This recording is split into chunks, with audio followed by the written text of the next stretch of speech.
There's a shop you've driven past 100 times. Heating and cooling, maybe auto repair, a print place with a hand-lettered sign. You've never been inside, and you couldn't name the owner if somebody paid you. Then one morning you drive past, and there's a piece of paper taped inside the glass. Black marker on the back of an invoice. After 34 years, we're closing. Thank you for everything. And you'd feel that small flicker of something. Business couldn't make it. Times are hard, sad, and you would be completely wrong. Because the guy who taped that sign up is named Benny. He's 67, 2 vans in the lot, both paid off, and his business wasn't failing. It was clearing enough every year that you would need a $2.8 million investment portfolio to match it. He didn't sell it. He turned it off. Like a light. And 9 out of every 10 businesses like his are ending exactly that way this year, while you and everybody else argues about who's going to inherit the money. My name is Nick, and I've spent an unreasonable amount of my life reading estate data and small business filings, which is exactly as glamorous as it sounds. If you've ever heard someone say the great wealth transfer is about to make your generation rich and felt a small private suspicion that this wasn't going to include you specifically, hit subscribe. Because today you're going to find out whether you were right. You were. And then we're going to find the part where you're wrong, because that part is worth considerably more than the inheritance. Let's start with the number they're selling you, because the number is genuinely enormous. Cerulli Associates projects $124 trillion changes hands through 2048. $105 trillion goes to heirs like you, $18 trillion to charity, about 81% of it comes from boomers and the generation above them. That's the kind of number that should show up at your house with a parade permit and a marching band. For scale, boomers hold about $93 trillion in assets. The entire American economy produced $31 trillion last year. One generation holding more than 3 times everything you and everyone you know produce in a year. They're 20% of the adult population and 51.6% of the household wealth. If you're under 40, your whole age bracket holds 6.6%. In 1989, your equivalent held 12%. I want to be fair to that headline before I take it away from you. It isn't marketing. Cerulli are serious people and the money is sitting there. The problem was never that the number is fake. The problem is what happens to it on the way down to you. In July, Visa's economics team published the most honest teardown of this I've seen. They took that $93 trillion and started subtracting the parts nobody puts in the headline. Subtract what they owe. Then pull out the top 1%, because none of their money is coming to you or to anyone you've ever met. It vanishes into foundations and trusts and anything with the word irrevocable in it. Your $93 trillion becomes $60. Subtract what they spend in retirement, because it turns out old people spend their money on being alive. 60 becomes 44. Subtract taxes, fees, and the money they leave to their church instead of to you. 44 becomes 36. And of that 36 trillion, Visa estimates only about 8 trillion ever gets spent. The rest relocates from one brokerage account into a slightly younger brokerage account, and none of those accounts are yours. Spread that 8 trillion across 20 years of everything you'll ever buy, and it lifts annual growth from about 2% to about 2.1%. That's it. That's what the greatest wealth transfer in history does to the economy you're trying to survive in. 1/10 of 1 percentage point. Somebody get the marching band. But that's the country. You don't live in the country. You live in your own household, so let's put you in the middle of this. You're 41, or 53, or 29 with a parent who owns a house, and for about a decade now, you've done the thing almost everybody does, which is quietly move a number around in the back of your head. There's the house, maybe there's a retirement account, it'll work out. You've probably never said that number out loud, nobody does. Here's what the data says about it. Benny, for what it's worth, has kids.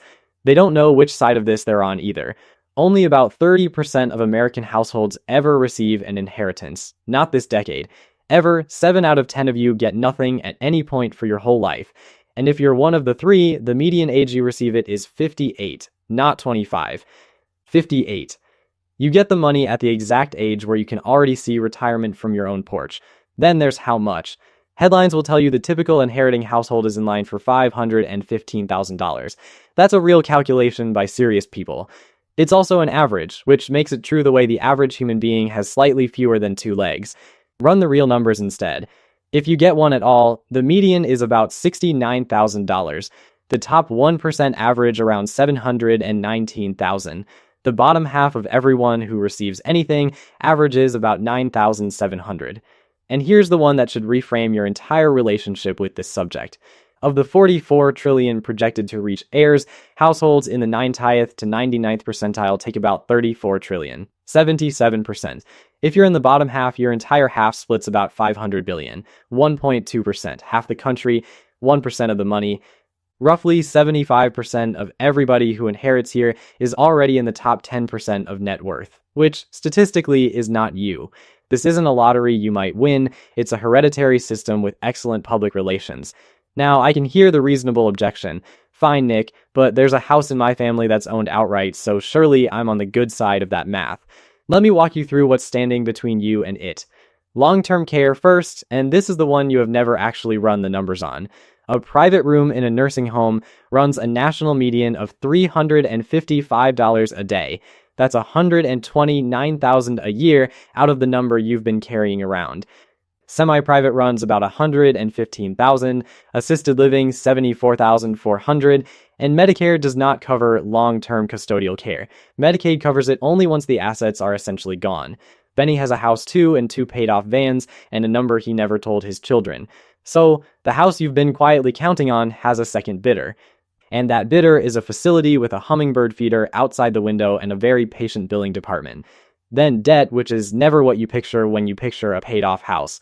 41% of homeowners aged 65 to 79 still carry a mortgage. In 1989, that was 24%. Among homeowners 80 and up, 31% still have one versus 3% back then. Whoever you're counting on carries a share of more than $4 trillion in boomer debt. Then paperwork. 39% of boomers have no will, 61% of Gen X has none either. So a real slice of your money gets allocated by a probate judge and by siblings who haven't spoken since a wedding in 2009. And then the delay nobody warns you about. Cerulli projects $54 trillion moves sideways first, spouse to spouse, including almost $40 trillion to widowed women, before a single dollar of it moves down to you. If there are still 2 names on the deed, your clock hasn't even started. So if you're 29 and you're doing inheritance math, you may want to plan for that math to resolve somewhere around your 60th birthday. You're already figuring this out. The share of Americans expecting an inheritance just fell to 20%, down from 25%. Expectations are correcting. Quietly and a little sadly. So that's the check. When the wealthiest generation in history exits, they don't just hand over assets, they vacate positions. They stop working. They stop running the things you buy from. They stop owning the things you drive past. And here's the thing about a vacated position. It does not care who your parents were. Meet Desmond. He's 29, and for 6 years he worked for Benny out of one of those 2 paid-off vans. If you're under 35, he is the closest thing in this video to you. In the last 2 years, without switching jobs, without negotiating, without doing anything except continuing to show up, his pay climbed in a way that would have been science fiction for his older brother at the same age, and probably for yours. In the Bureau of Labor Statistics numbers released this past May, mean annual pay for electricians went from about $62,000 to over $71,000. Plumbers went from about $63,000 to over $72,000. $9,000 raises in 1 year. If you work with your hands, that is your number, not his. That's not a personal story. That's a demographic one, and you're standing inside it. 2025 was what demographers call peak 65. A record 4.18 million Americans turned 65. 11,400 a day, a mid-sized town clocking out permanently every morning before you've finished your coffee. Every one of them was competing with you for something. Retirement now accounts for roughly 48.6 million people sitting outside the labor force you compete in. About 1.7 million retire every year, which means employers have to hire around 142,000 people a month just to stand still. They are going to need you more than you need them, and they already know it. Most of the job growth you've celebrated on the news was the economy running up a down escalator. Then it gets strange. Stephen Ruggles, the demographer who built the world's largest population database, projects your labor force shrinks by 2.7 million workers between 2030 and 2040. For the first time in this country's history, more workers will leave than enter. His read on what that means for you is blunt.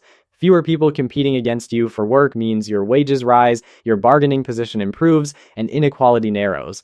For the small group entering the labor force, he says, this is going to be an outstanding economic opportunity.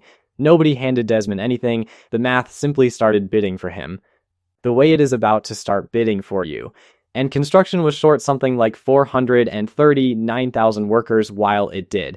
Which brings you back to that sign in the window, because the labor shortage is the smaller half of what's happening to you. Here's the bigger half. By 2035, roughly 6 million American small and medium businesses face an ownership transition as their owners retire. More than 1 million are viable candidates for sale, worth up to $5 trillion. That's the McKinsey Institute for Economic Mobility, published this February. Some of them are within driving distance of your house right now, and you have almost certainly eaten at one. More than half of all small business owners in this country are now over 55. 1 in 4 are over 65. The average American small business is closer to a knee replacement than a Series A. Annual exits could hit 665,000 a year by 2035. The odds this is happening on your street are better than you guess. And now the statistic I cannot stop thinking about.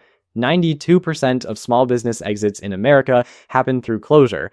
5% are sales. 3% are transfers.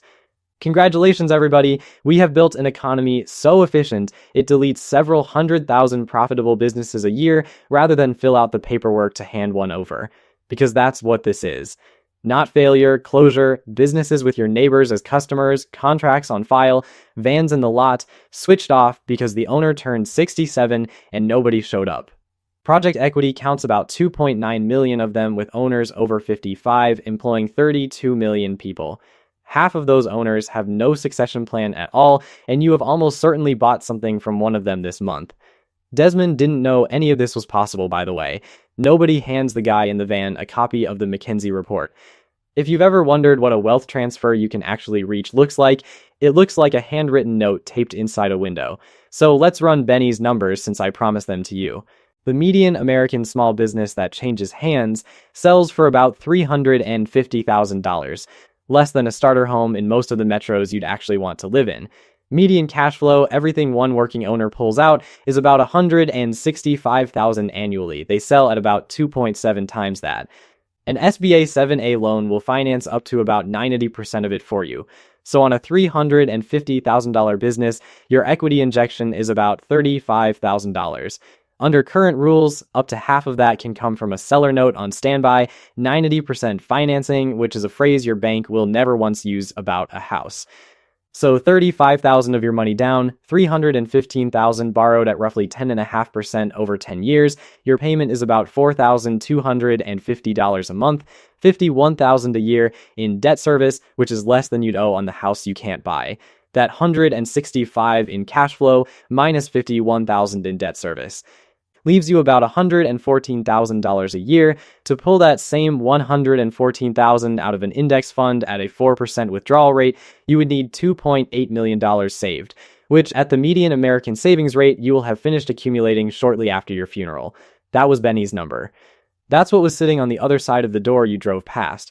And nobody inherited it. It didn't pass to a child, and it didn't pass to a buyer. It stopped existing on a Friday afternoon while you were at work, and the value walked out with the last set of keys. That's what 92% looks like from the inside. So if you're sitting there right now feeling dealt out of this, like the wealth transfer is a party in a house you don't have the address for, I need you to hear the actual shape of it. You didn't fail to inherit. You were sold a story that told you to wait, and waiting was the only losing move available. That's not a character flaw. That's a marketing budget. Tell me in our school community which version of this you're closest to, the person watching a Benny in their own town, or the person who already knows exactly which shop they'd walk into. Now, I'd be doing you real damage if I stopped there, because I can hear a browser tab opening. You might be thinking, so I buy a laundromat with 35 grand and retire. Here's the brutal version. An SBA loan carries a personal guarantee from anyone owning 20% or more. If your working capital runs short, that stops being a business problem and becomes a your house problem. And that 92% isn't purely market failure. A real share of those businesses simply are the owner. Take Benny out and you're left with 2 vans and a customer list that starts dialing somebody else in 6 weeks. You wouldn't be buying a machine. You'd be buying yourself a job with leverage bolted to it, and leverage cuts both ways. If Desmond ever does this, the smartest thing he can do is sit on 6 months of payroll in cash before he signs anything. Your labor story needs the same honesty.